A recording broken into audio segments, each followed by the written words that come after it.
kale lagu arkay guud ahaan social media mid ka mid ah dhacdooyinkii ugu la yaabka badnaa ayaan halkan idinku soo gudbin doonaa run ahaantii dhacdadan oo qabsatay in lagu magacaabo Kamaal Cabdul oo social media caanka ah kadib maxaa dhacay dhacdadaasi maxay tahay aan halkan idinku soo gudbin doonaa run ahaantii xaaskiisa oo lagu magacaabo Hani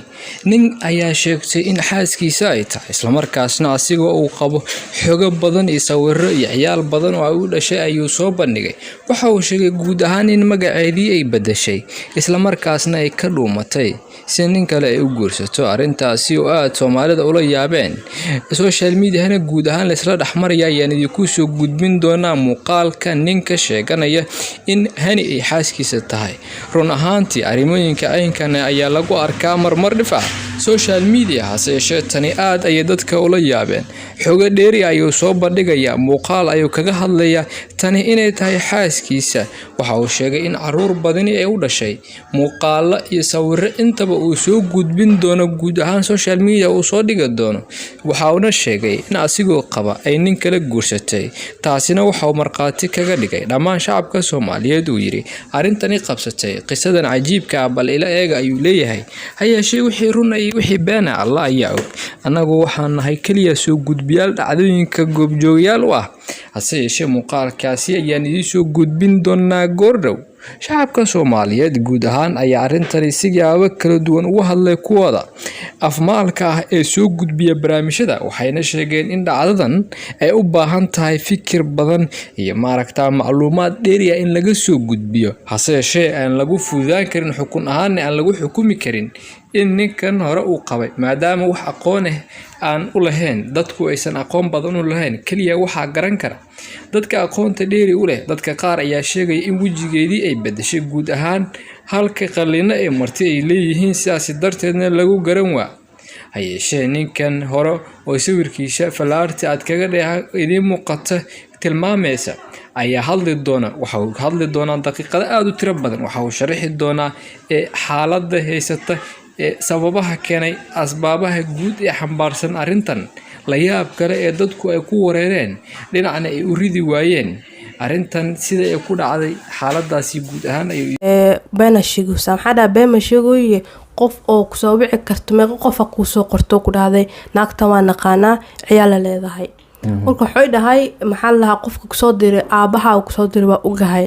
hanina ma ku dhalin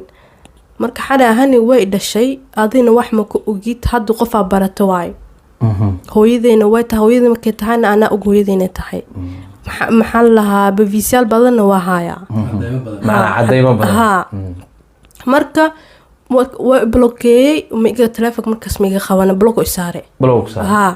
blog isaar xoy dhahay aabaha duqa u sheeg inuu waxaan dhan in dhinaciisa ka socoto waa ugahay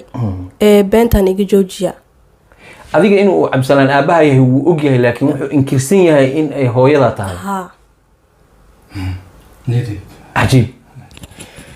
waa wax cajiiba waa aad wax cajiiba ma fahanti waa arin aad cajiib ah hadda bilowgana waa sheegay ana horseyn 30 sano asqabna haye waa meerkii gabadhan ma Sweden ku dhalatay mise xagee ku dhalatay Najmo iyo Maxamed waxay ku dhasheen Soomaaliya ku dhashay saddexda kale isbitaalkan Yafla ku dhalatay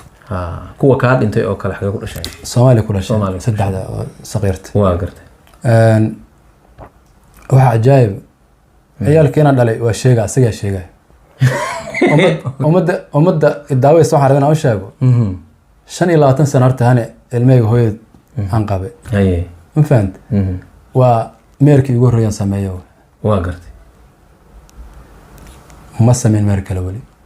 waa kii kuugu horeeyay kuugu dambeeyay waa asaga la waa gartay nolosheeda meer kale ma gelin haye on kaas ka ahay waa gartay marka ma fahmin koo badan waxa arkaa ciyaalka waa la sameeyay ana baan waaye bebe baan inta socda askiyar aad iyo aad baan inta socda intaas waxa iska ilaalihay macnaha bal cagaha u dhig laakiin hadda afka kama qabsan karo gabadhan gabar jiran oo la sixro waxaan rabaa inaan ku weydiiyo waalidka iyo barnaamijkan inay ka hadlaan oo ummadda u cadeeyaan iyo barnaamijka marna isku dayaan mise waa su'aal aad iyo aad u fiican shalayahan hooyadeed aabaheed walaalaheed kulli aan halkool isla wada galnay taas runtii waa isku canaan shalay gabadha laga sidii la moodo macnaha qof walba oo goonidiisa uga xanaaqay waa gartay qofkii inta la moodo qof walba ma waxaas soo biday oo ka wada xanaaqna kulligan waa gartay inay shalay qalad ahayd kulligan waa iswaa tusnay haye in gabadha garabkeeda la istaagana ku tashana shalay haye anoo cabsalaana saaka hadlo bilaabay waa gartay ehelka kalena insha allah waa soo hadli doonaan waxaan rajeeyaa insha allahu aan aad iyo aad u rajeeyaa macnaha in Kamaal familkiisii iyo familka gabadha oo wada jira sababta Kamaal familkiisa aabihiis hooyadiis kulli dad waxaan raalli ka ah maaha aad iyo aad raalli kama ah waana u sheegay ninkana waxba ka maqli waayay in ayagoo wada jira familkiisa iyo familkeedu insha allah kaliya in soo dhigi doonaan mar dhow rajiha bidnillaahi karim hadii ilaahay taasan bulshada oo ummadda Soomaaliyeed loo tii ugu dambeydana inaan taas soo binaabalana insha allah hadii ilaahay markii Kamaal familkiisi iyo keedii isla soo fadhiistaan waxaanay baadil yihiin ay sheegaan hadda Soomaali waxay sheegayaan laga rabaa marka taasna waa bal inaan soo bidnillaahi karim ma dhaqan waxa jira Soomaalidu niyo social media hadba qofkii ku dambeeyay iyo wax sheeka noocaas iyo hiyiraac iyo nidaamyo badan oo Soomaalida qaar ku badan baa jira laakiin marada hadii waxa la yiri hadii fooli timaado guda qarsi ma jiro sax xaajadu waa dhantahay aad bay u dhantahay inaasan ku soo gabagabeynayna maxay kula tahay wax kale oo ku haray oo aad isleedahay waa dhigi kartaa wallahi waxaan yaaro kala ma jira in gabadhaas loo soo duceeyo miskiinta in loo soo duceeyo intaasan ku ganaanudi lahay